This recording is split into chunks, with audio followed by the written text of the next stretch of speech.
6 దినాలు కష్టపడి 7వ దినం దేవుడి ముందే మన కొరకు తెలుసు కనుక దేవుడు ఏం చేసినంటే 6 దినాలు కష్టపడి 7వ దినం దేవునికి సంపూర్ణంగా పూర్తిగా ఇవ్వమన్నాడు. కానీ మనం ఒక గంట కూడా సరిగా ఇవ్వం. ఈ గంట సేపు కూడా మనం ఒక దగ్గరికి వచ్చి ఏమేమో ఆలోచిస్తూ ఉంటాం. దయచేసి మనం ఏదైనా ఒక వెలుతురు ఎందుకు మనం ఒక టార్చ్ చేసుకొని పోతామంటే మనకు అక్కడ అన్నీ కనబడడానికి మనం టార్చ్ చేసుకుంటాం కదా. అక్కడ కనబడితే మన స్పష్టత మనకు కలుగుతుందని మనం వెలుతురులో నడవడానికి ఇష్టపడతాం. వాక్యము మనకు వెలుగై ఉన్నదని దేవుడు చెప్తా ఉన్నాడు. మన పాదములకు ఏమైందట? వాక్యం దీపమై ఉందట.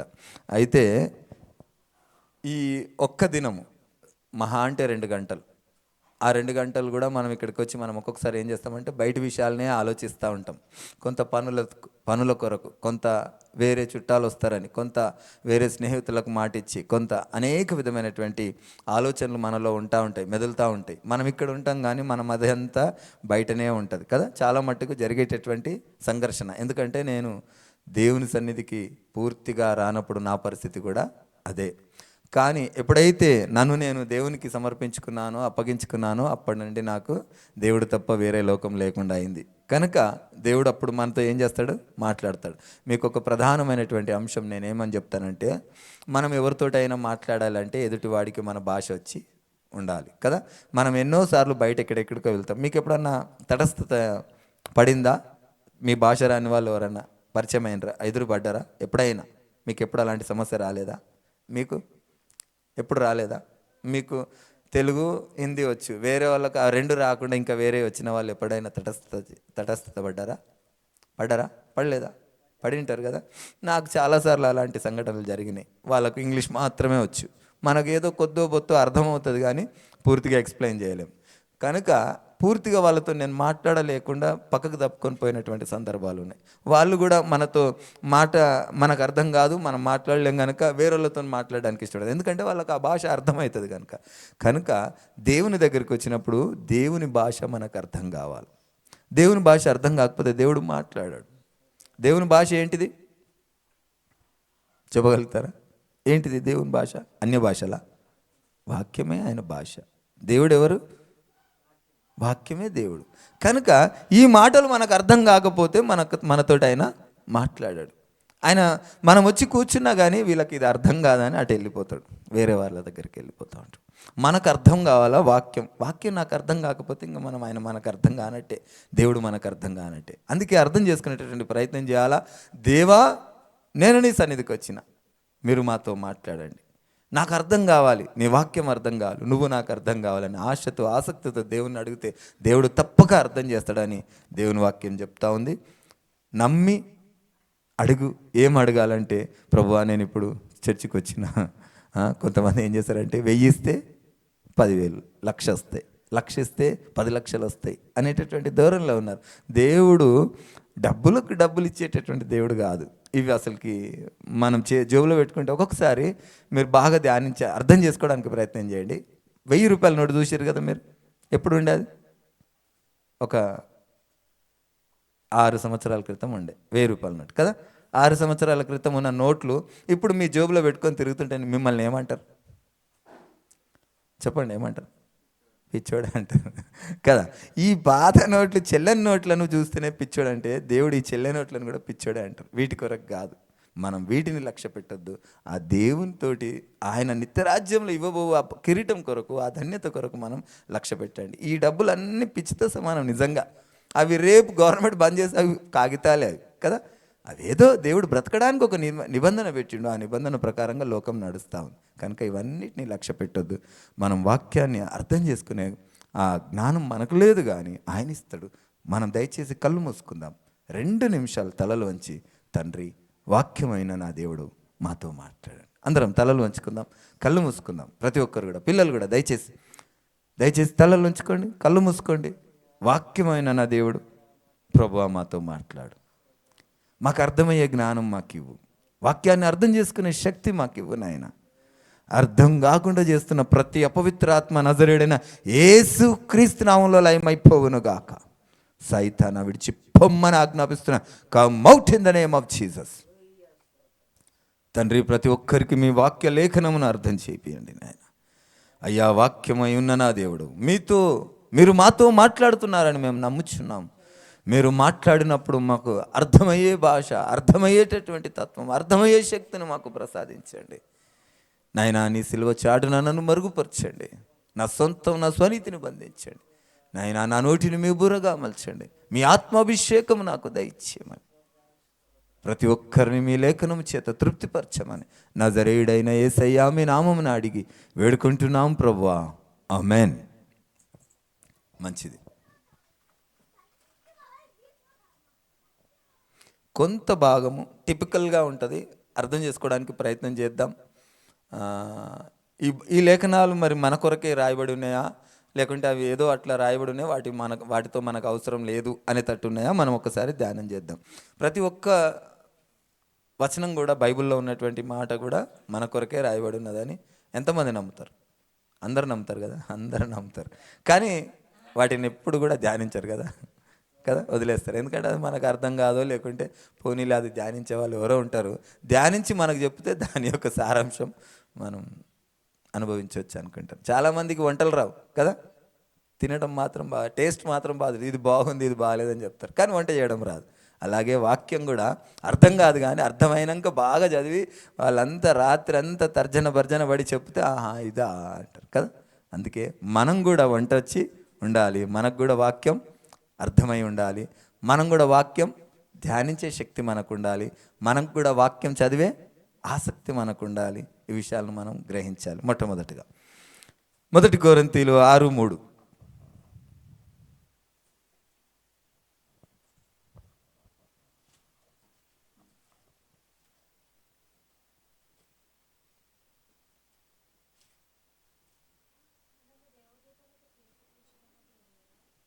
మనము దేవదూతలకు తీర్పు తీర్చుదమని ఎరగరా?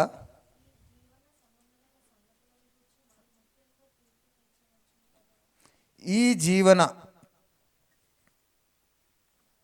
సంబంధమైన సంగతులను గూర్చి మరి ముఖ్యముగా తీర్పు తీర్చవచ్చును కదా.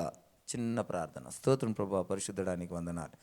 చదవబడినటువంటి లేఖనము మాకు వివరించండి, మాకు జ్ఞానమును దయచేయండి, అర్థమయ్యే విధంగా బోధించమని, నా స్వనీతిని బంధించి మీ సిలువ చాటును నన్ను మరుగుపరచమని నజరేయుడైన యేసయ్యా మీ నామమున అడిగి వేడుకుంటున్నాం ప్రభువా, ఆమేన్. కొన్ని విషయాలలో మనము ఏదైనా హెచ్చరికలు చేసినప్పుడు చాలామంది ఏమంటారంటే తీర్పు తీరుస్తున్నాడు అనుకుంటారు కదా.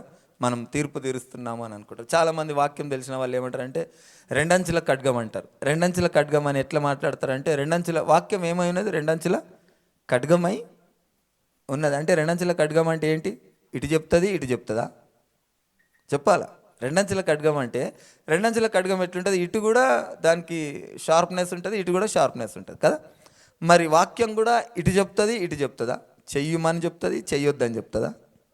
చెప్పాలా? మరి మీరు ఇప్పుడు రెండంచుల ఖడ్గం అని మీకు ఏ విధంగా అయితే వాక్యం తెలిసిందో, దాని అర్థము, దాని సారాంశం కూడా మీకు తెలిసి ఉండాలి. వాక్యం రెండంచుల ఖడ్గం అయితే ఇటు చెప్తుంది, అటు చెప్తుందా? ఏం చెప్తుంది? వాక్యం ఏమవుతుంది? సత్యమే చెప్తుంది. వాక్యం సత్యమే చెప్తుంది, కానీ రెండంచుల వాడి అయిన ఖడ్గము గల లాంటిదై మీ వెముకలలో నరములలో దూరి ఆలోచింపజేస్తుంది, కానీ రెండు మాటలు చెప్పదు కదా. రెండంచెల ఖడ్గానికి ఎంత పవర్ ఉంటుందంటే, ఇటు వచ్చి నన్ను ఇట్లే వేయచ్చు, ఇటు వచ్చి నన్ను ఇట్లే వేయచ్చు, దాన్ని ఇట్లా తింపాల్సిన అవసరం లేదు. ఇట్లా ఇట్లా ఇట్లా ఇట్లా అనుకుంటే వెళ్ళిపోవచ్చు అనమాట. అంత షార్ప్ ఉంటుంది అనమాట కత్తి. అలాంటి ఆ యొక్క శక్తి వాక్యానికి ఉన్నది. ఆలోచింపజేస్తుంది, మూలిగల్లోకి దూరుతుంది, హృదయంలోనికి దూరుతుంది అని చెప్పి వాక్యం. కానీ రెండు దిక్కులుగా చెప్పేటటువంటి వాక్యం కాదు. కనుక దేవుడు ఏమంటున్నాడు అంటే, ఇక్కడ మనము దేవదూతలకు తీర్పు తీర్చుదామని ఎరగరా? ఈ జీవన సంబంధమైన సంగతులను గూర్చి మరి ముఖ్యంగా తీర్పు తీర్చవచ్చును కదా. దేవుని వాక్యాన్ని, దేవుణ్ణి అనుసరించి నడిచేటటువంటి వారు తీర్పును ఎలాగ తీరుస్తారంటే న్యాయమైన తీర్పుగా తీరుస్తారు. ఒక చోట ఉంటుంది,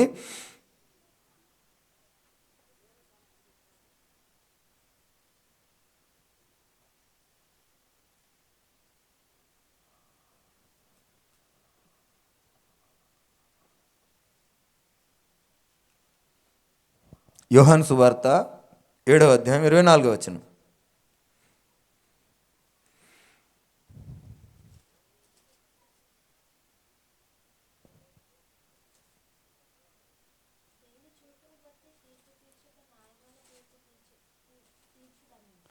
వెలిచూపును బట్టి, వెలిచూపు అంటే వెలుపట బయట కనబడినటువంటి చూపు, మన కంటికి కనబడిన దాన్ని చూపట్టి తీర్పు తీర్చకండి, తీర్పు తీర్చక న్యాయమైన తీర్పు తీర్చుడా. నేను మనము ఎలాంటిదంటే బాహాటమైనటువంటి విషయాన్ని గ్రహించి దాన్ని తీర్పు తీర్చటం కాదు, న్యాయమైనటువంటి తీర్పు తీర్చాలి. న్యాయమైన తీర్పు ఎప్పుడు తీర్చుతాము? ఆ యొక్క సంఘటనను పూర్తిగా విచారించినప్పుడే న్యాయమైనటువంటి తీర్పు తీర్చగలం. విచారణ జరిగిన దాన్ని ఆ యొక్క విచారణ చేసి దాన్ని తెలుసుకున్నప్పుడే మనం ఏం చేయగలము? న్యాయమైనటువంటి తీర్పు తీర్చగలమని దేవుని వాక్యం చెప్తా ఉంది. కనుక ఇక్కడ దేవుని బిడ్డలు ఎలాగుంటారంటే దేవదూతలకు కూడా తీర్పు తీరుస్తారట. దేవుని బిడ్డలు అంటే ఇంకా దీంట్లో మనం ఫస్ట్ ఆఫ్ ఆల్ దేవదూతలకు తీర్పు తీర్చాలంటే దేవుని బిడ్డలు ఎలాగుండాలి అనేది మనం ఒకసారి ధ్యానిద్దాం. దేవుని బిడ్డలు ఎలాగుంటారు? కోటాను కోట్ల దూతలతోని పరిశుద్ధుడు పరిశుద్ధుడు పరిశుద్ధుడు అని నిత్యం పొగడబడుతూ కోటి సూర్యకాంతుల కంటే అధికమైన వెలుగును వెదజిమ్ముతూ వసిస్తున్న నా దేవుడు, ఆకాశము ఆయన సింహాసనం, భూమి ఆయన పాదపీఠం అయినటువంటి ఆ గొప్ప ఆకారం కలిగిన దేవుడు మనిషిగా ఈ లోకానికి రావాల్సి వచ్చింది. ఎందుకు రావాల్సి వచ్చిందంటే మనిషి పైకి వెళ్ళలేడు గనుక, ఆయనను భూమి మీదకి దించలేడు గనుక, ఆయన అదే వెలుగుతో ఈ లోకానికి వస్తే మనిషి బ్రతకడు గనుక ఆయన ఏం చేసిండు? మనిషిగా రావాల్సి వచ్చింది. ఆయన మనిషిగా ఈ లోకానికి వచ్చి నేనే ఆయనను, నా ద్వారానే తప్ప మీరు పరలోకానికి వేరే మార్గం లేదు అని చెబితే ఎవరు కూడా దాన్ని లక్ష్య పెట్టలేదు. లక్ష్య పెట్టక ఆయనను నిందించిర్రు, హింసించిర్రు, దూషించిర్రు, కొట్టిండ్రు, లాస్ట్కు చంపినరు. అటువంటి ఆ యొక్క దౌర్భాగ్యపు స్థితిలో మనం ఉన్నప్పుడు ఆయన మనకి ఏం చేసిండు? అయినా కూడా ఇన్ని చేసినా కూడా ఆయన ఏం చేసిండు? ప్రేమించిండు, సహించిండు, భరించిండు, ఓర్చుకున్నాడు మనకు నిత్య రాజ్యం ఇవ్వటం కొరకు. ఈరోజు నేను మొన్న ఒక చిన్న సంఘటనను చూసిన. మొన్న చర్చెస్కి అన్నిటికీ 30,000 రూపాయలు గవర్నమెంట్ ఫండ్స్ వస్తూ ఉన్నాయి. అయితే చర్చెస్ కొరకు నేను నాకు దగ్గర ఉన్నటువంటి ఎలిజిబిలిటీని బట్టి ఆ డాక్యుమెంట్స్ అన్నీ నేను సబ్మిట్ చేసినప్పుడు ఈ యొక్క అధికారులు ఏం చేస్తారంటే లోకల్ క్రిస్టియన్ అసోసియేషన్ వాళ్ళను, ప్రెసిడెంట్స్ని బట్టి కూర్చొని ఎవరెవరిని సెలెక్ట్ చేయాలన్నట్టుగా చేసినరో ఏమో తెలియదు. అయితే నాకైతే అన్ని డాక్యుమెంట్స్ ఉండే. అందులో మనం ఈ సహవాసానికి కొంత వెళ్ళబుద్ధి కాదు నాకు, ఎందుకంటే కొన్ని అనవేరణ కారణాల ద్వారా నేను పోను. అయితే బరియల్ గ్రౌండ్కి కొంచెం ఒక 2 నెలల క్రితం 3 నెలల క్రితము ఒక చిన్న బరియల్ గ్రౌండ్ కొరకు కొంచెం ఆర్గ్యుమెంట్ జరిగింది.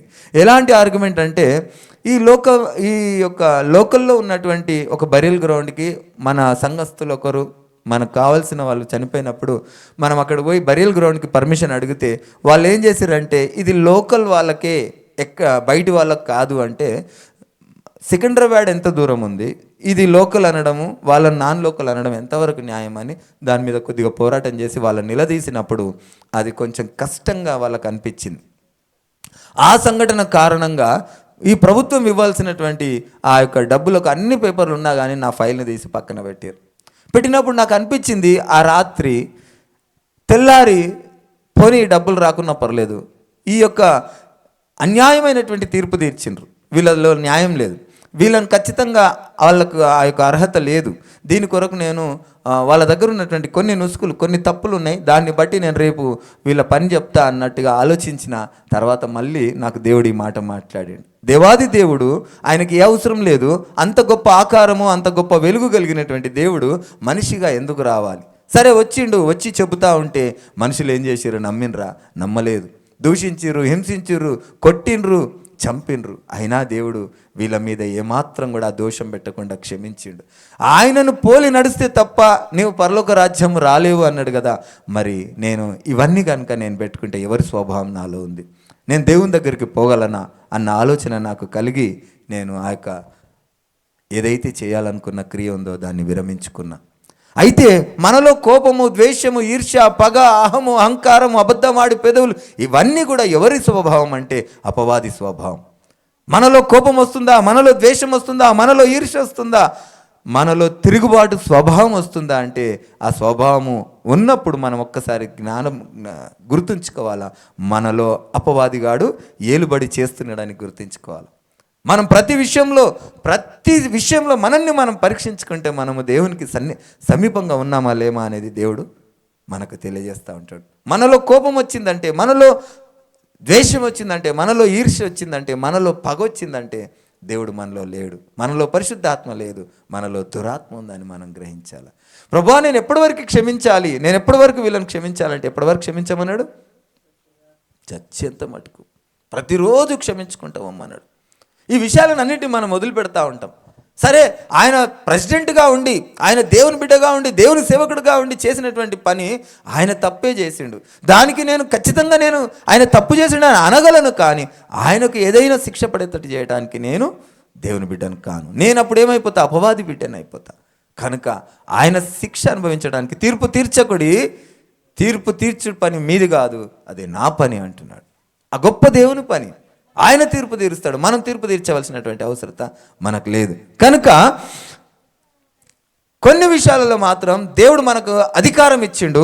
అది దేని విషయం అంటే, దేవదూతలకు తీర్పు తీర్చేటటువంటి ఆ అవకాశం పరలోకంలో మనకున్నది. కనుక ఈ లోకంలో తీర్పు అనేది ఏంటంటే హెచ్చరించడం, విశ్వాసంలో లేని వారిని హెచ్చరించడం, అవిశ్వాసులుగా బ్రతుకుతున్న వారిని హెచ్చరించడం, దేవునికి విరుద్ధంగా బ్రతుకుతున్న వారిని హెచ్చరించడం, వీటిని మనకు దేవుడు అధికారం ఇచ్చిండు. దేవుని యొక్క ఉద్దేశాన్ని చెప్పడము మనకు అధికారం ఇచ్చిండు, దేవుని యొక్క నడవడిని చూపడము మనకు అధికారం ఇచ్చిండు. కనుక దేవుని యొక్క నడవడిని చెప్పడంలో మనకు తప్పు లేదు, దేవుడు మనకు అధికారం ఇచ్చిండు. సరే, ఈ యొక్క విషయాన్ని పక్కన పెట్టి దేవదూతలకు తీర్పు తీరుస్తామంటే ఇది నిజంగా దేవదూతలకు తీర్పు తీరుస్తామా? దేవదూతలు ఎక్కడ? దేవదూతలను చూస్తే చాలాసార్లు భయపడ్డారు కదా. బైబిల్లో మనం చాలా మటుకు చూసుకున్నాం, దేవదూతలు కనబడేప్పుడల్లా భయపడకుడి అన్నారు కదా. చూసారు, చదివిరు కదా. నేను ఇప్పుడు ఆ కాన్సెప్ట్ అంతా తీస్తే చాలా సమయం అయిపోతుంది, ఇప్పటికే సమయం అయిపోయింది.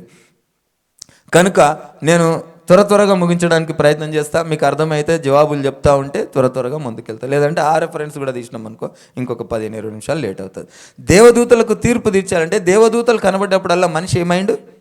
భయపడ్డారు. దేవదూత ఎక్కడ కనబడ్డా అక్కడ భయపడ్డారు. కానీ అటువంటి భయపడ్డ ఈ మనిషి దేవదూతలకు ఎలాగూ తీర్పు తీరుస్తారు? మరి ఆ విషయము బైబిల్లో ఉట్టిగానే రాయబడ్డదా?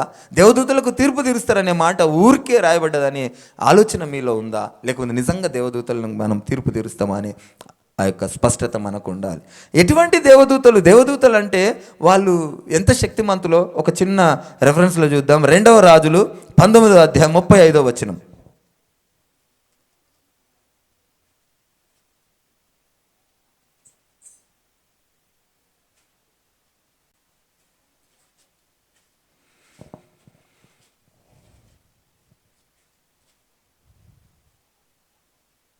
రెండవ రాజులు 19వ అధ్యాయం 35వ వచనం.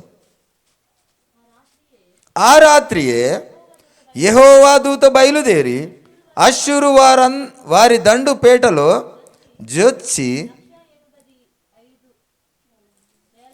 185,000 మందిని హతము చేసెను. ఉదయమున జనులు లేచి చూడగా వారందరూ మృత కళేబరములయ్యుండిరి. హల్లెలూయా. ఈ ఒక్క రాత్రి ఒక్క దూత 185,000 మందిని చంపిందంట. 185,000 మంది అంటే నాటే జోక్ కదా. ఎంత పెద్దగా ఉంటుంది. మనకు అధిక బలం ఉంటే ఎంతమందితో పోరాడుతుండొచ్చు చెప్పండి కరెక్ట్గా. జల్దీ జవాబు చెప్తే నేను త్వరగా ముందుకు వెళ్తా. మీరు ఒకరితో కొట్లాడుతారు అనుకో, ఒకరితో కొట్లాడినప్పుడు వాడు బలవంతుడు అయితే మనం కొంచెం బలహీనం అవుతాం, మెత్తగా అవుతాం.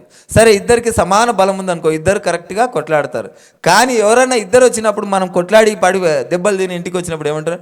ఒక్కడొస్తే నేను కొడుతుంటే వాళ్ళిద్దరు వచ్చిండ్రు అని అంటారు కదా. మన బలం ఎంతవరకు ఉంటుంది? ఒక్కరితోటి, అది సమ ఉజ్జీవాళ్ళతోటి, సమబలం ఉన్న వాళ్ళతోటి. కొంచెం బలవంతుడితో కూడా మనం కొట్లాడలేనటువంటి నిస్సహాయ స్థితి మనది. కానీ దేవదూతనట ఒక్క రాత్రి 185,000 మందిని హతమార్చినటువంటి శక్తి కలిగినటువంటి ఆ దేవదూతలకు మనము తీర్పు ఆ యొక్క శక్తి మనకు ఉందా? మనము ఎలాగూ తీర్పు తీర్చగలం? అంతటి శక్తిమంతులకు మనము తీర్పు ఎలాగూ తీర్చగలము? ఆ విషయాన్ని మనం ఒక్కసారి ధ్యానిద్దాం.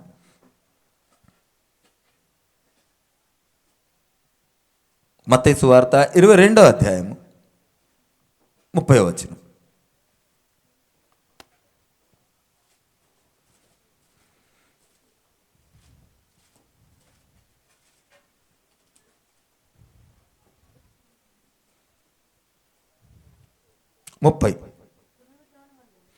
పునరుద్ధానమందు ఎవరునూ పెళ్లి చేసుకొనరు, పెళ్లికి ఇయ్యబడరు, వారు పరలోకమందున్న దూతల వలెన, దేవదూతల వలన, దూతల వలె ఉందరు. హల్లెలూయా.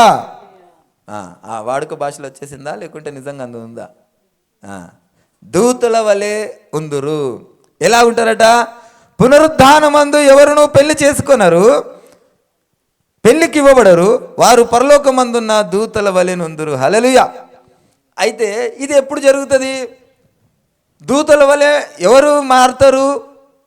ఎవరు మారుతారు దూతల వలె? మనుషులు మారుతారు. వీళ్ళు ఎప్పుడు మారుతారంటే చనిపోయినాక. చాలామంది ఏమంటారంటే, మా చిన్న ఉన్నప్పుడు అంటుండే, పరలోకంలో రంభా ఊర్వశి మేనకులు ఉంటారు అని అంటుండే. అప్పుడు అక్కడ కూడా పెళ్ళిళ్ళు ఉంటాయేమో, అక్కడ కూడా సేమ్ నేనే మగపిల్లండి కదా, పైన మగపిల్లల్లా ఉంటానేమో, వీళ్ళు ఆడపిల్లలు కదా, ఆడపిల్లల్లా ఉంటారేమో, మళ్ళీ మేరీ పైకి వస్తుందేమో అన్నట్టుగా అట్లుంటుండే ఆలోచన కదా.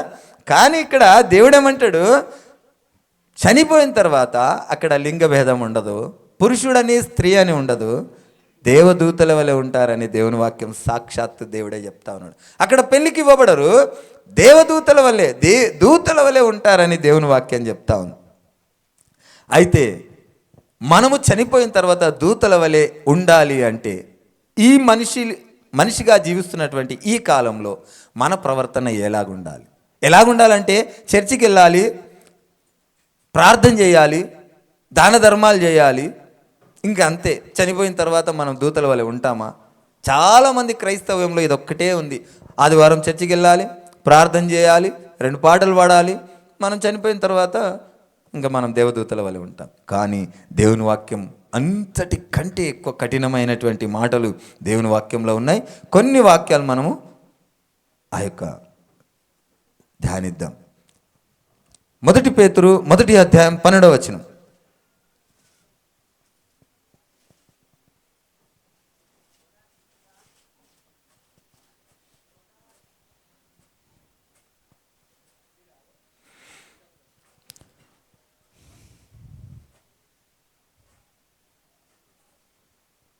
మొదటి పేతురు 1వ అధ్యాయం 12వ వచనం.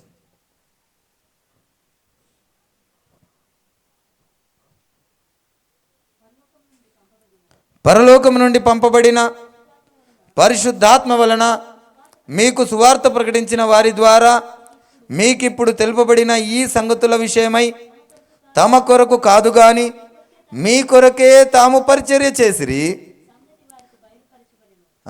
చేసిరను సంగతి వారికి బయలుపరచబడెను. దేవదూతలు ఈ కార్యములను తొంగి చూడగోరుచున్నారు. హల్లెలూయా. ఈరోజు మనకు సువార్త మనకు దొరికింది. చాలామంది వచ్చి మీకు సువార్త ప్రకటిస్తూ ఉన్నారు. ప్రకటిస్తున్నటువంటి వారు నిలబడ్డ నేను కూడా నా ప్రయోజనం కొరకే అని మీరు అనుకుంటుండొచ్చు. కానీ మీ ప్రయోజనం కొరకే.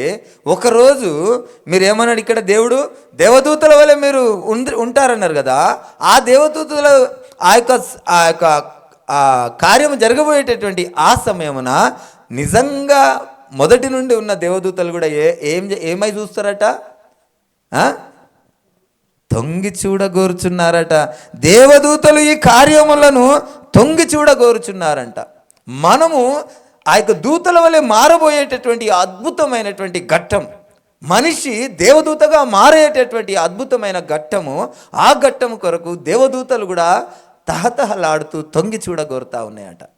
దేవదూతలు సైతం ఈ యొక్క కార్యం కొరకు వారు తొంగి చూడగోరుచా ఉన్నారు, వారు ఎదురు చూస్తూ ఉన్నారట. మనిషి ఎలాగూ మారబోతున్నాడట? మనిషి ఎలాగూ మారబోతున్నాడట? దేవదూతగా మారబోతున్నాడు. దూతగా మారబోతున్నాడు.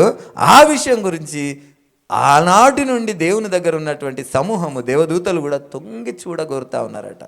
మీరు ఎప్పుడైనా ఏదైనా ప్రోగ్రాంకి వెళ్ళినప్పుడు కనబడకనేటువంటి స్థితి, గుమ్ముగూడి మస్తు జనాలతోని కిక్కిరిసినటువంటి ఆ సమయంలో ఇట్లా లేచి లేచి లేకుంటే పక్కకు జరిగి గుట్టలెక్కి చూసిరా ఎప్పుడైనా?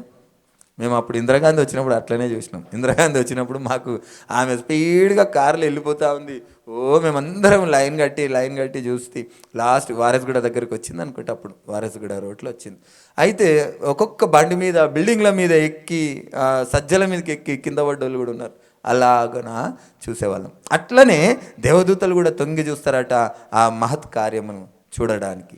మనము మనిషిని దేవదూతగా మార్చేటటువంటి ఆ ఘట్టం ఏమిటిది, అసలు దేవదూతగా ఎలా మార్చబడతారు అనేటటువంటి ఆ సంఘటనను మనం ఒక్కసారి చూద్దాం.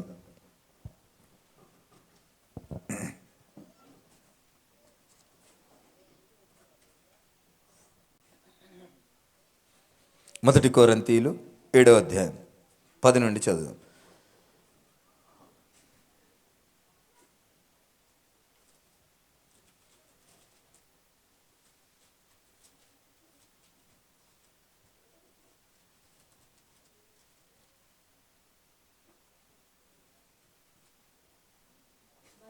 మరియు పెళ్ళి అయిన వారికి నేను కాదు, ప్రభువే ఆజ్ఞాపించినదేమనగా భార్య భర్తను ఎడబాయకూడదు. హల్లెలూయా. ఇక్కడ కొన్ని విషయాలు పౌలు గారు ఇస్తారు డెఫినేషన్, పౌలు గారు ఆజ్ఞ ఇస్తూ ఉంటారు. కొన్ని విషయాలు దేవుడే ఇస్తున్నటువంటి ఆ యొక్క ప్రధానమైనటువంటి అంశంలో ఒక అంశము. మళ్ళొకసారి చదవండి అమ్మా. మరియు పెళ్ళి అయిన వారికి నేను కాదు, ప్రభువే ఆజ్ఞాపించినది ఏమనగా భార్య భర్తను ఎడబాయకూడదు. చాలామంది ఈ రోజుల్లో పెళ్ళిళ్ళు చేసుకున్న వాళ్ళు ఏం చేస్తున్నారు? పెళ్ళి చేసుకున్నాక 2 నెలలకే, పెళ్ళి చేసుకున్నాక కొన్ని నెలలకే, పెళ్ళి చేసుకున్నాక వారానికే, పెళ్ళి చేసుకున్నాక సంవత్సరానికే, పెళ్ళి చేసుకున్నాక పిల్లలు పుట్టినాక వారి యొక్క ఆ యొక్క మోజు తీరిపోయిన తర్వాత ఏదో ఒక కారణం చెప్పి విడాకులు, ఏదో ఒక మాట చెప్పి, ఏదో ఒక నెపం వేసి విడాకులు. కానీ దేవుని మాట ఏమంటున్నాడంటే, మరియు పెళ్ళి అయిన వారికి నేను కాదు, ప్రభువే ఆజ్ఞాపించుచున్నాడట. దేవుడే ఒక ఆజ్ఞ ఇస్తున్నాడు. ఆజ్ఞ ఏంటంటే భార్య భర్తను ఎడబాయకూడదు. పెళ్ళైన కొత్తలోనంట అత్తగారు బండి పెడితే భర్త భార్యను బండిపైన ఎక్కించుకొని పోయేటప్పుడు గట్టిగా పట్టుకో కింద పడతావు అంటాడట. పెళ్ళైన కొత్తలో సరిగ్గా సంవత్సరం తీరంగానే గట్టిగా పట్టుకోకు షర్టు ముడతలు పడుతుంది అంటాడట. ఎంత వ్యత్యాసం వస్తుందంటే, భర్త భార్య పట్ల చూపిస్తున్నటువంటి ఆ ప్రేమ ఏంటిది? అది శరీర సంబంధమైనది కాదని గ్రహించేటటువంటి జ్ఞానం లేనటువంటి ప్రవర్తన భర్త ప్రవర్తిస్తూ ఉన్నాడు. అసలు భార్యాభర్తలకు ఉన్నటువంటి సంబంధం ఏంటో అది గ్రహించలేక ఉన్నారు. ఈ లోకంలో చాలా మట్టుకు భార్యాభర్తల సంబంధాన్ని ఒక ఆట బొమ్మగా, ఆట విడుపుగా చూస్తూ ఉన్నారు. అందుకే ఈ రోజుల్లో విడాకులు అనేటువంటి ఒక ప్రక్రియ తీసుకొని వస్తూ ఉన్నారు. ఎందుకు? భార్య తల్లిని చూస్తలేదని విడాకులు, భార్య తండ్రిని చూస్తలేదని విడాకులు, భార్య పిల్లల్ని సరిగా చూస్తలేదని విడాకులు, భార్య భర్తను సరిగా చూసుకుంటలేదని విడాకులు, భర్తతో సరిగా కాపురం చేయట్లేదని విడాకులు, వారి తల్లిగారింటికి ఊకే పదే పదే వెళ్తుందని విడాకులు. లేదా ఒక భార్య అయితే చాలా హాస్యాస్పదమైనటువంటి సంఘటనతో విడాకులు తీసుకుంది. తన భర్తకు సిగరెట్ అలవాటు లేదట, ఈమెకు సిగరెట్ తాగే వాళ్ళంటే ఇష్టమట, విడాకులు తీసుకుంది. ఎంతటి ఆ యొక్క భయంకరమైనటువంటి ఆలోచన కలిగి ఉన్నారో. దేవుడిచ్చినటువంటి ఈ ఆజ్ఞను ఎందుకు నిర్లక్ష్యం చేస్తున్నారో మనం ఒకసారి పూర్తి ధ్యానం చేయాలి. 11వ వచనం చదవమ్మా. ఎడబాసిన ఎడల పెళ్లి చేసుకొనకుండా ఉండవలెను, లేదా తన భర్తతో సమాధాన పడవలెను, మరియు భర్త తన భార్యను పరిత్యజింపకూడదు. చూసిండ్రా? ఎడబాసిన ఎడల, ఎడబాయకూడదు, భార్య భర్తను విడివద్దు, భర్త భార్యను విడివద్దు. ఒకవేళ విడిచిపెట్టిన ఎడల, ఏదో ఇంట్లో గొడవ జరిగిన ఎడల, ఏదో సమస్య వచ్చిన ఎడల, ఎవరికో కుటుంబంలో అశాంతి ఉన్న ఎడల, కుటుంబంలో సఖ్యత లేని ఎడల, ఆ యొక్క ఎడబాసినరే అనుకో, ఎడబాయకూడదు, సమాధాన పడాలా, క్షమించాలా, ప్రేమించాలా. ఒకవేళ ఎడబాసినరే అనుకో, ఏం చేయొద్దట, పెళ్లి చేసుకోకుండా ఉండవలెను. ఎడబాసినరు, మాటలు లేవు, సఖ్యత లేదు, కొద్ది రోజులు ఎడబాసి ఉన్నారు. కానీ ఏం చేయాలట, ఏం చేసుకుంటూ ఉండాలట, చెప్పాలా, పెళ్ళి చేసుకోకుండా ఉండాలట. ఇంకా మరియు భర్త తన భార్యను పరిత్యజింపకూడదు. ఏదో ఇవాళ రేపు పెళ్లి చేసుకున్నాక కర్మానికి ఒక 6 నెలలకో సంవత్సరానికో పెళ్లి చేసుకొని ఈమె నా కర్మకు వచ్చిందని చెప్పేసి ఆమెను విడిపించుకోవడానికి ఏం చేస్తారు? పరిత్యజం అంటే ఏంటి? కొంత డబ్బు ఇచ్చేసి ఆమెను విడిపించుకుంటారు. విడిపించుకొని మళ్ళీ ఇష్టం వచ్చినటువంటి అమ్మాయిలను పెళ్లి చేసుకుంటా ఉన్నారు. మరి ఇది సరైనదేనా? విడాకులనే ప్రక్రియ కరెక్టేనా? పరిత్యజింపడం కరెక్టేనా అనే అంశాన్ని మనం చూస్తే 12వ వచనం చూడతల్లి. ప్రభువు కాదు నేనే తక్కిన వారితో చెప్పున్నది ఏమనగా, ఏ సహోదరికైనను అవిశ్వాసురాలైన భార్య ఉండి ఆమె అతనితో కాపురము చేయని ఇష్టపడిన ఎడల అతడు ఆమెను పరిత్యజింపకూడదు. ఇప్పుడు ఇద్దరు అన్యజనులు క్రైస్తవులు ఉన్నారు. అన్యజనులు అనగా దేవుని విశ్వసించిన వారు భార్య భర్తలై ఒకరు విశ్వసించారు, ఒకరు విశ్వసించలేదనుకో, ఆయనకు నాకు పొత్తు లేదని విడిచిపెట్టొద్దట. 13వ వచనం, మరియు ఏ స్త్రీకైనను అవిశ్వాసి అయిన భర్త ఉండి ఆమెతో కాపురము చేయని ఇష్టపడిన ఎడల ఆమె అతనిని పరిత్యజింపకూడదు. 14వ వచనం, అవిశ్వాసి అయిన భర్త భార్యను బట్టి పరిశుద్ధపరచబడును. హల్లెలూయా. ఇక్కడ మనకేమర్థమవుతుంది? అవిశ్వాసురాలైన భర్త భార్యను బట్టి పరిశుద్ధపరచబడును. ఏమర్థమవుతుంది? మీకు మొన్న ఒక ఆపరేషన్ అయింది. ఒక దగ్గర తల వెముక తీసేసిర్రు. ఆయన కింద పడి బ్రెయిన్ స్ట్రోక్ వచ్చింది. స్ట్రోక్ వస్తే ఆపరేషన్ చేశారు బ్రెయిన్కి. ఆపరేషన్ చేసినప్పుడు తలలో ఉన్నటువంటి ఒక వెముకను తీసేసి ఆ వెముక బయట పెడితే ఎండిపోయి దాంట్లో జీవం పోతుంది, దాన్ని మళ్ళీ తిరిగి పెట్టలేరు. దానికి 2వ ఆపరేషన్ చేయాలని ఆ వెముకను తీసి ఎక్కడ పెట్టారు? కడుపులో పెట్టారు. తలకున్న వెముకను తీసి కడుపులో పెట్టారు. ఎందుకంటే ఆ వెముక శరీరంలో ఉన్నంత మటుకు అది జీవిస్తూ, దాంట్లో చలనం కలుగుతూ, దాంట్లో ఉండవలసినటువంటి ఆ యొక్క కొన్ని సుగుణాలు ఉంటాయి కనుక దాన్ని కడుపులో పెట్టారు. తర్వాత 6 నెలల్లో 8 రోజులు బెడ్ మీద ఉండి తర్వాత మళ్ళీ క్యూర్ అయిన తర్వాత ఈ ఆపరేషన్ చేసి మళ్ళీ వెముకను తీసి తలలో అమర్చారు. అయితే ఈ యొక్క విషయాన్ని మనకు అర్థం కావాల్సింది ఏంటంటే, భార్యాభర్తలు అంటే ఇక్కడ వెముక కడుపులో పెడితే దాంట్లో జీవం పోలేదు. భార్యాభర్తల విషయంలో భర్త రక్షణ భార్యకు వస్తుంది, భార్య రక్షణ భర్తకు వస్తుంది. అంటే ఏమైపోయారు వీళ్ళిద్దరు? ఏక శరీరులుగా ఉన్నారు, నిద్ర వస్తున్నారు. హల్లెలూయా చెప్పండి. హల్లెలూయా. ఎంతమందికి వస్తుందా నిద్ర? నిద్ర వస్తుంది కదా. ఈ కాన్సెప్ట్ ఎలాగంటే బోరు కొడుతుంది కదా, కానీ ఎంత అద్భుతమైన కాన్సెప్టో మీరు ఒక్కసారి ఆలోచించండి. హల్లెలూయా. ఈ కాన్సెప్ట్ ఎంత అద్భుతమైన కాన్సెప్టో మీకు అర్థమవుతలేదు. భార్యాభర్తలు ఏకమై ఉన్నారనే మాటకు ఈ యొక్క సబ్జెక్టు చివరిలో చూస్తే ఎంత గొప్ప భాగ్యం ఉంటుందో, ఎంత అర్థంతో కూడుకున్నటువంటి ఈ యొక్క భార్యాభర్తల సంబంధమో మీరు గ్రహించాలి. దేవుడు మనిషిని పుట్టించినప్పుడే ఇద్దరిద్దరుగా పుట్టించిండు, జతగా. మనకు ఆదికాండంలో ఒక మాట ఉంటుంది, ప్రతి ఒక్క జంతువును కూడా జతగా పుట్టించిండు. ఆదామును మాత్రం ఒంటరిగా సృష్టించిండు. మనిషి ఒక్కడిని మట్టితో చేసి సృష్టించి ఆయన పక్కటి వెముక తీసి హవ్వను చేసిండు. ఈ యొక్క సంఘటనను మీరు బాగా గుర్తించాలి. అయితే ఇక్కడ దేవుడు జతపరచబడినటువంటి ప్రతి ఒక్కటి కూడా మనం అనుకుంటున్నాము ఆయనకు ఇష్టం లేకుండా, ఆయన పర్మిషన్ లేకుండా మనం చేసుకుంటున్నాం, మనకు దొరికిపోతుంది అనుకుంటున్నాం. కానీ ప్రతి ఒక్కటి కూడా ఆయన చిత్తం లేకుండా ఏది జరగదు. ఆయన ఆజ్ఞ లేకుండా ఏం కాదట, ఒక్క వెంట్రుక కూడా రాలి కింద పడదు. కనుక ప్రతిది కూడా ఆయనకు తెలియకుండా ఏది జరగదు, ఆయనకు తెలిసే ప్రతి ఒక్కటి జరుగుతుంది. అయితే పెళ్ళిళ్ళు అనేది మన వెముకనే, అదొకటి మాత్రం గుర్తుపెట్టుకోండి. మనకు తెలియకుండానే మనం ఏదో తొందరపడినటువంటివి అవి కొన్నిసార్లు జరగవు కదా, అది మన వెముక కాదు.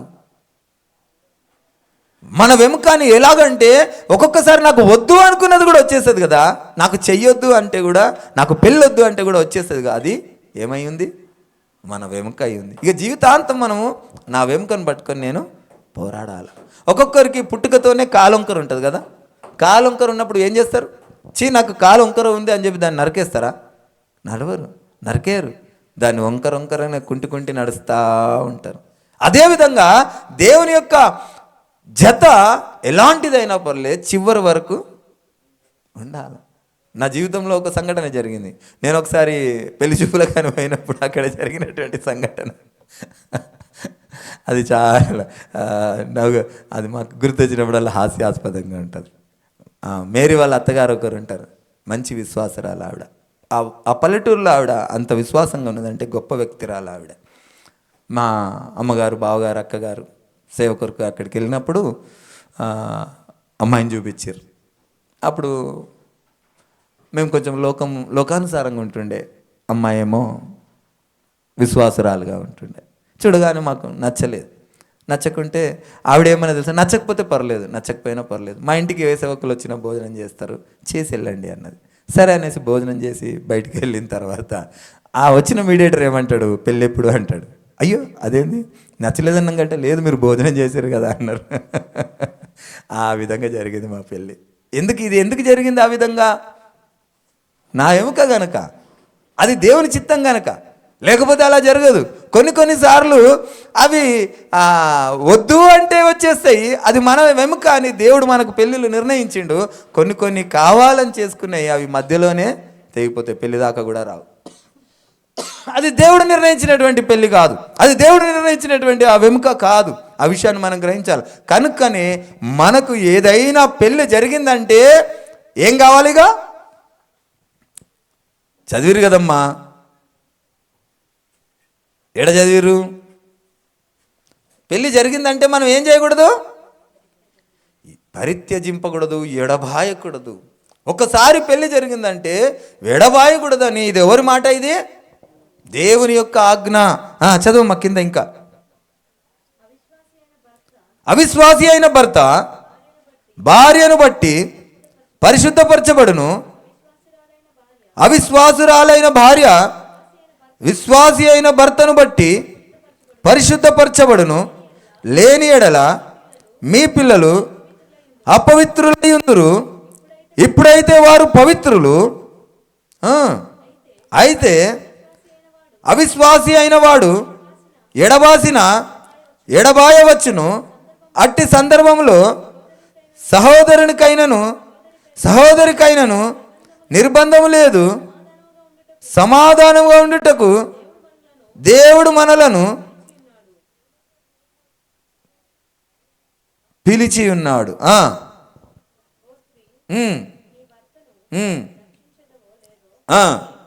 ఏమి తెలియను?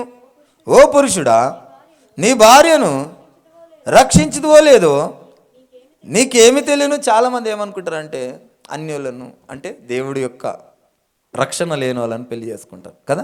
రక్షణ లేని వాళ్ళని పెళ్లి చేసుకొని ఏమనుకుంటారు, నేను మార్చుకుంటా అనుకుంటారు. కానీ దేవుని వాక్యం ఏమని చెప్తుంది? ఆయన రక్షణ పొందుడో నీకేం తెలుసు?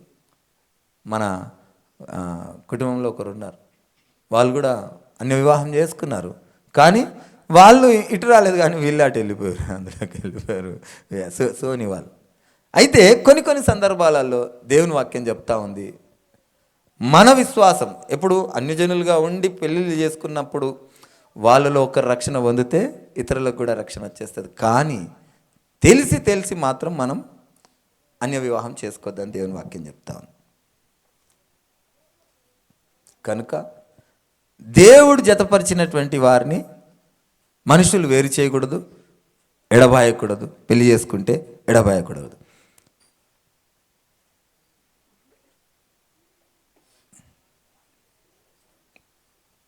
మత్తయి సువార్త 19వ అధ్యాయం 8వ వచనం.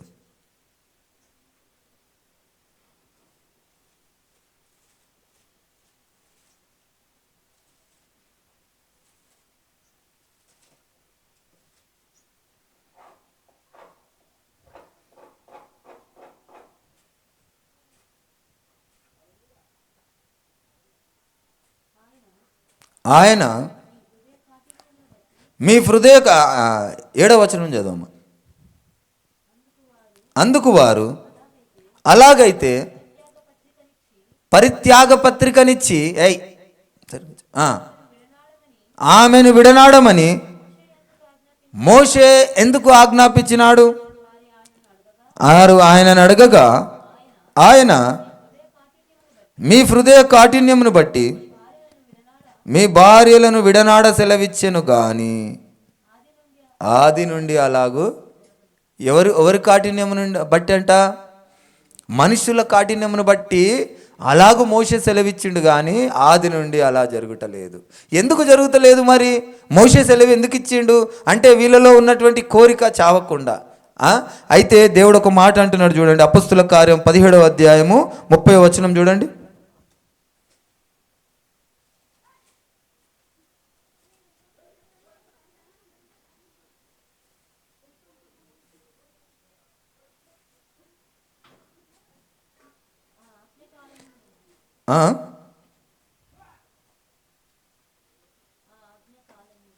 అపొస్తలుల కార్యం 17వ అధ్యాయం 30వ వచనం. చాలమ్మా. ఏ కాలంలోనట? ఆ ఆజ్ఞ కాలం, 10 ఆజ్ఞల కాలంలో ఎట్లుండేనంట? దేవుడు చూసి చూడనట్టుండేనట. ఎప్పుడైతే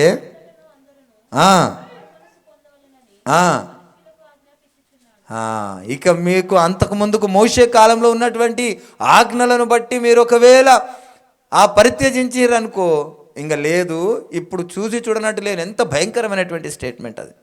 నేను అప్పుడు చూసి చూడనట్టున్నా, ఏదో సైలెంట్గా ఉన్నా, ఇప్పుడు మాత్రం అలాంటి పప్పులు ఉడక ఇంకా అనేసి దేవుని వాక్యం చెప్తా ఉంది.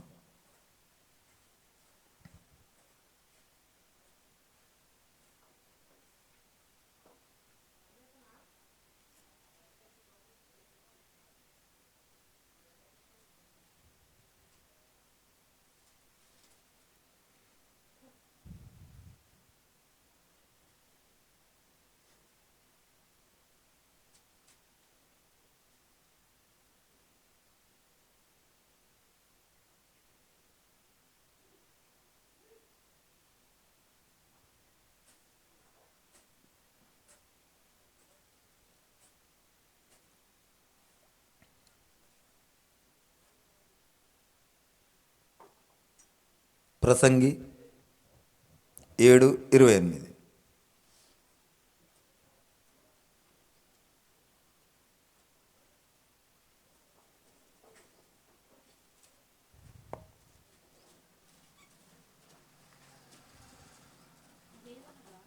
అదేదనగా 1000 మంది పురుషులలో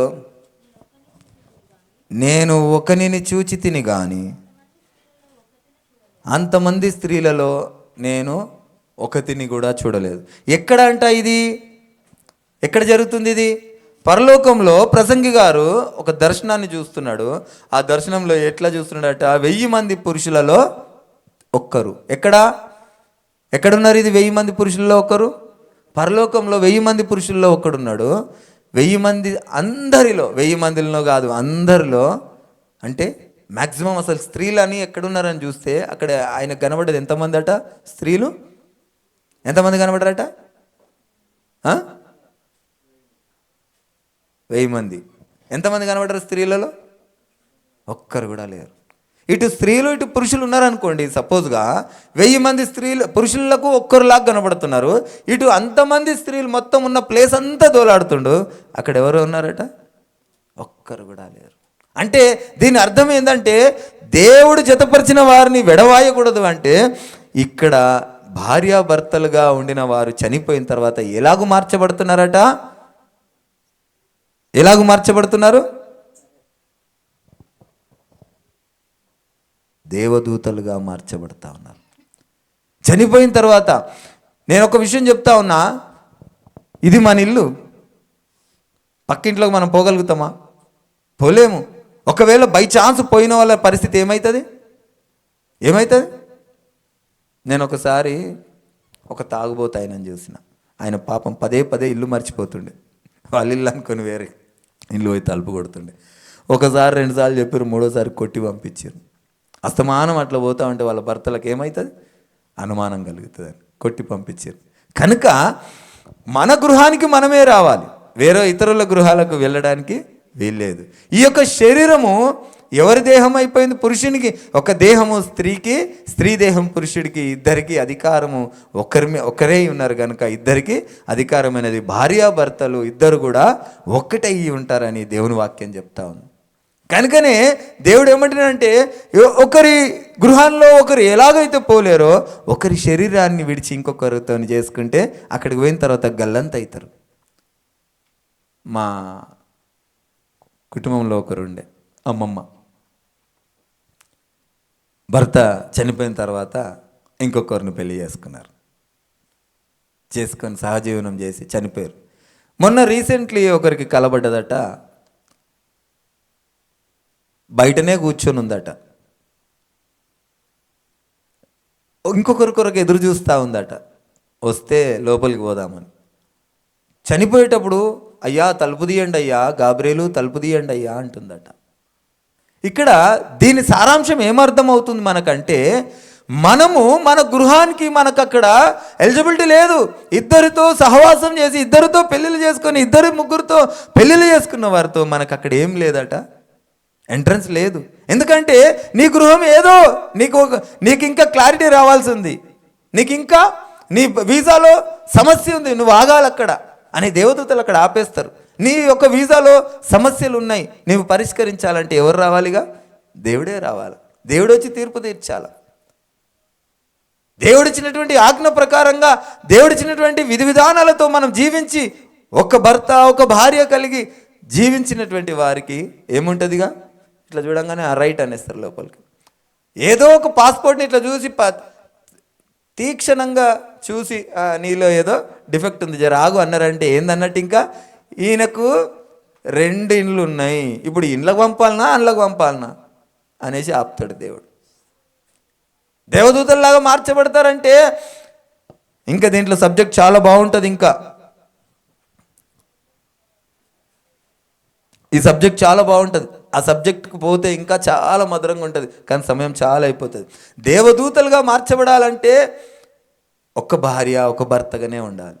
ఇద్దరు ఉంటే అక్కడ ఆపేస్తారు. ఇంకా ఎందులోకి పంపించాలా? అవన్నీ తీర్పు దినం వరకు ఆగాలి. అందుకే వాళ్ళందరూ ఎక్కడున్నారు? ఇప్పుడు ఇంకా బయటనే ఉన్నారు, తలుపు తీయ్యా అనే పరిస్థితుల్లోనే ఉన్నారు. నువ్వు దేవునితో సరిగా ఉండి దేవుని నిబంధనను నెరవేర్చిన వారికి సరాసరి ఎంట్రన్స్ ఉంటుంది. ఆ విషయాన్ని మనం గ్రహించాలి. చివరిగా మొత్తం పూర్తిగా వివరించను, చిన్నగా దాన్ని చదువుకొని కొంత భాగం చూసుకొని మళ్ళీ ముగించుకుందాం. 1 కొరింథీయులకు రాసిన పత్రిక 11వ అధ్యాయం 7వ వచనం చూడండి అమ్మా.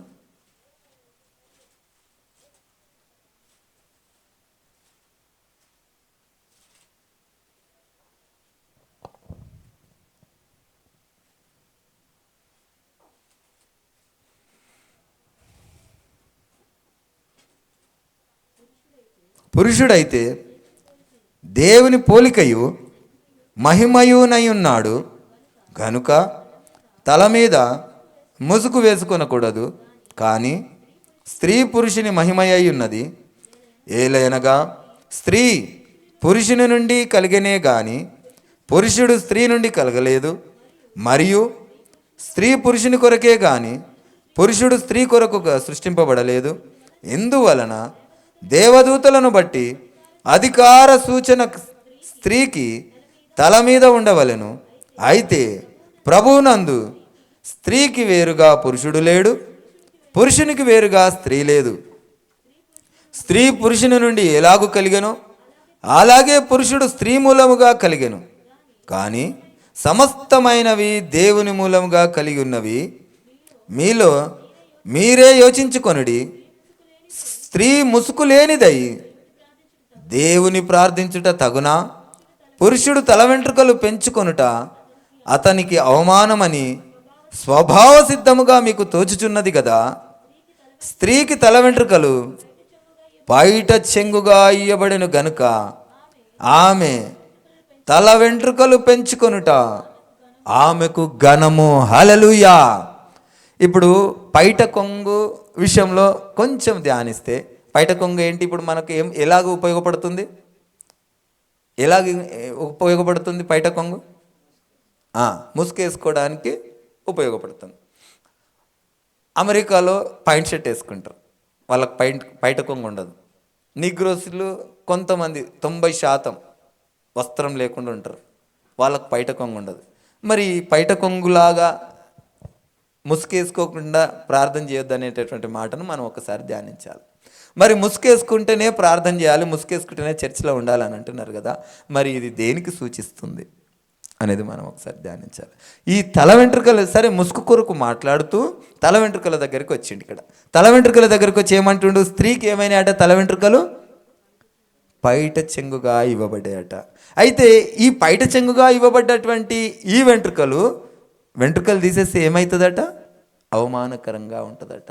ఒకవేళ పురుషుడు వెంట్రుకలు పెంచితే ఏమవుతుందట? అవమానకరంగా ఉంటుందట. అంటే దీన్ని బట్టి వస్త్రం కొరకు మాట్లాడతలేడు కానీ దేవుడు, పురుషుడు స్త్రీలాగా మారుతూ ఉన్నారు. చూస్తూ ఉన్నారా రోడ్ల పైన? ఎవరిని చూస్తున్నారు? నపుంసకులను చూస్తున్నారు కదా. వాళ్ళు ఎంత అందంగా ఉంటారో తెలుసా కదా. ఒక్కొక్కసారి స్త్రీ కన్నా పురుషుడి కన్నా అందంగా ఉంటారు. అంటే ఇద్దరు కాక మధ్యలో ఉన్నటువంటి వ్యక్తి అందంగా ఉంటాడు. ఇది ఎవరు చేయవలసినటువంటి కార్యము, ఎక్కడ జరగాల్సినటువంటి కార్యం తెలుసా? ఎక్కడ జరుగుతుంది ఇది? పరలోకంలో జరగాల్సినటువంటి కార్యము ఇక్కడనే చేసేసుకుంటున్నారు. పురుషుడు స్త్రీగా రెండుగా అయిపోయి ఇక్కడ చేయాలనుకుంటున్నారు కానీ అది ఏందట? అది దేవునికి వ్యతిరేకమైన చర్య. అందుకే దేవుడు ఏమంటుండు? పురుషుడులాగానే ఉండాలా, స్త్రీలాగానే ఉండాలా. పురుషుడు స్త్రీగా మారితే నరకానికి. నపుంసకుడుగా మనిషి పుట్టిండనుకో, నపుంసకుడుగానే జీవితం కొనసాగించి దేవుని దగ్గర ఆ యొక్క జీవితాన్ని సార్థకం చేసుకోమంటుండు. కానీ ఆ నపుంసకత్వాన్ని పూర్తిగా తీసేసుకొని లింగ మార్పిడి చేసుకుంటున్నటువంటి వారు ఏమవుతారట? నరకానికే పోతారట. స్త్రీ కొరకు మాట్లాడుతూ ఉన్నాడు ఇక్కడ. వెంట్రుకల కొరకు, ముసుగు కొరకు మాట్లాడుతూ తీసుకొని వచ్చి లాస్ట్కి ఏమంటున్నాడు? స్త్రీకి పైట కొంగుగా ఏమి ఇవ్వబడ్డాయట? వెంట్రుకలు ఇవ్వబడ్డాయట. ఒకవేళ నిజంగా పైట కొంగే అయితే మరి వెంట్రుకల కొరకు ఎందుకు మాట్లాడుతూ ఉన్నాడు? ఆ వెంట్రుకల గురించి ఏమంటుండు? స్త్రీకి తల వెంట్రుకలు పైట కొంగుగా ఇవ్వబడిన గనుక ఆమె తల వెంట్రుకలు పెంచుకొనుట ఆమెకు ఘనము. అంటే తల వెంట్రుకలు పెంచుకోండి. ఇవాళ రేపు చాలామంది ఏం చేస్తున్నారు తెలుసా? వెంట్రుకలు కట్ చేసేసుకొని క్రాఫ్ దువ్వుకొని మొగోడిలాగానే ప్రవర్తిస్తున్నారు. అంటే ఆడవాళ్ళు మొగోళ్ళలాగా మాట్లాడడం గురించి మాట్లాడతలేరు, మొగోళ్ళు అయిపోయినరు. ఎవరు ఇక్కడ మన రీసెంట్లో ఎవరినో చూసినాం మనం. మీ చుట్టాలే కదా. ఏమైపోయింది ఆ ఆడపిల్ల? నేను 14 ఏళ్ళ వరకు చూసిన ఆడపిల్ల, మంచి విశ్వాసురాలు, తెల్ల బట్టలు వేసుకొని సంఘానికి వెళ్ళే పిల్ల. ఆ పిల్ల సడన్గా మగపిల్లల్లాగా మారిపోయింది. ఎవరితోనో ఒక స్నేహం చేసింది, ఆ స్నేహం కాస్త చెడు స్నేహం అయిపోయింది. ఆ చెడు స్నేహం కాస్త నడవడిలో ఆలోచనలు మారిపోయినాయి. ఆలోచనలు మారిపోగానే ఆమెలో అవయవాలు మారిపోయినాయి అంటే ఆమెలో ఇంకా జీన్స్ మారిపోయినాయి. గడ్డం వచ్చేసింది, మీసాలు వచ్చేసినాయి. ఆ పిల్లకి గడ్డం మీసాలు వచ్చేసినాయి. అంటే నీ యొక్క అలవాటు ప్రకారంగా ఆమెకి ఏమైపోయింది? స్త్రీ పురుషునిగా మారిపోయింది. ఇప్పుడు వాళ్ళిద్దరు ఏం చేస్తారట? సహజీవనం చేస్తారట. ఇద్దరు ఆడపిల్లలే మళ్ళా కదా, ఇద్దరు ఆడపిల్లలే. సహజ సిద్ధ స్వభావంగా పైకి వచ్చేసినాయి. ఏంటంటే గడ్డం వచ్చేసింది, మీసాలు వచ్చేసినాయి. అందుకే దేవుడు ఏమంటున్నాడు అంటే, స్త్రీకి పైట కొంగు ఏంటది? తల వెంట్రుకలు పైట కొంగుగా ఇవ్వబడిన కనుక ఆమె తల వెంట్రుకలు పెంచుకున్నట్టు ఆమెకు ఘనమని దేవుని వాక్యం చెప్తా ఉంది. కనుక దేవుడు జతపరిచినటువంటి వారిని మనము విడవకూడదు, పరిత్యజింపకూడదు. వాళ్ళు ఒకవేళ వాళ్ళకు నచ్చకుంటే సామరస్యంగా కలవడానికి ప్రయత్నం చేయాలా. ఒకవేళ కలవకపోతే మనము పెళ్లి చేసుకోకూడదు. దేవుని వాక్యం చెప్తాం. ఒకవేళ ఒక చోట రాయబడి ఉంటుంది, ఒకవేళ పెళ్లి చేసుకుంటే విడిచిపెట్టేసినాం కదా అని పెళ్లి చేసుకుంటే దేవుని వాక్యం స్పష్టంగా చెప్తుంది, వ్యభిచారం చేస్తున్నారని చెప్తా ఉంది. భార్య భర్తను విడిచిపెట్టి, భర్త భార్యను విడిచిపెట్టినాం కదా, విడాకులు అయిపోయినాయి కదా అని ఒకవేళ పెళ్లి చేసుకుంటే వ్యభిచారం చేస్తున్నారని చెప్తాను.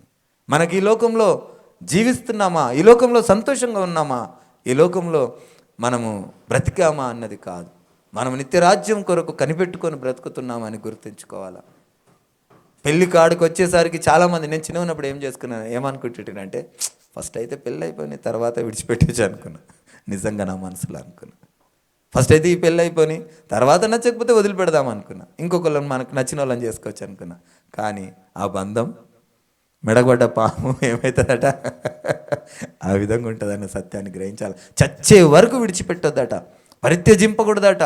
ఒకవేళ ఆమెకి ఇష్టం లేకుండా విడాకులు ఇచ్చి నాకు వద్దురా మర్రో ఈడు మగోడు వద్దు నాకు అని చెప్పి విడిచిపెట్టింది అనుకో, చచ్చే వరకు నువ్వేం చేయాలా, ఆమె కొరకే ఎదురు చూడమని చెప్తా ఉంది వాక్యం. ఆమె కొరకే ఎదురు చూడు, ఆమె మనసు మారే వరకు ఎదురు చూడు. కానీ నువ్వు పెళ్లి చేసుకున్నావు అనుకో, నువ్వేం చేస్తావట, వ్యభిచరిస్తున్నావు. ఆమె విడిచిపెట్టిన తర్వాత ఆమె పెళ్లి చేసుకుంటే ఆమె కూడా వ్యభిచారం అవుతుందట. ఎందుకు అవుతుందంటే దేవుడు జతపరిచినటువంటి ఆ జత పైకి పోయిన తర్వాత ఏమవుతారు, దేవదూతల వల్ల మార్చబడతారు. వీరిద్దరూ ఒక అద్భుతమైన మహాఘట్టము. 1 పేతురు 1:12 ఉంటుంది, దేవదూతలు సైతం ఈ కార్యములను తొంగి చూడగోరుతా ఉన్నారని. ఆ కార్యం కొరకే మనం ఈ లోకంలో బ్రతుకుతా ఉన్నాం. ఆ గొప్ప మహాఘట్టం కొరకే మనము ఈ లోకంలో నిరీక్షించి ఉన్నామన్న సత్యాన్ని మనం గ్రహించాలి. కనుక ఆ సత్యం కొరకు మనం పెళ్ళిళ్ళు చేసుకునేటప్పుడు మనం జాగ్రత్తగా, మనము పూర్తి స్పృహతో, దేవుని భయముతో పెళ్లి చేసుకోవాలా. చేసుకున్న తర్వాత అంతకంటే ఎక్కువ భయముతో, అంతకంటే ఎక్కువ భక్తితో, అంతకంటే ఎక్కువ నిరీక్షణతో ఆ నిత్యరాజ్యంలో మనము తీర్పులో ఉండవలసి వస్తుంది. ఆ దేవదూతల వల్ల మార్చబడబోతున్నామన్న సత్యాన్ని గ్రహించి మనం బ్రతకాలని దేవుని వాక్యం హెచ్చరిస్తూ ఉంది. దేవుడి వాక్యము మనందరి వెనుకల్లో జ్ఞాపకం ఉంచి ఫలింపజేయునుగాక.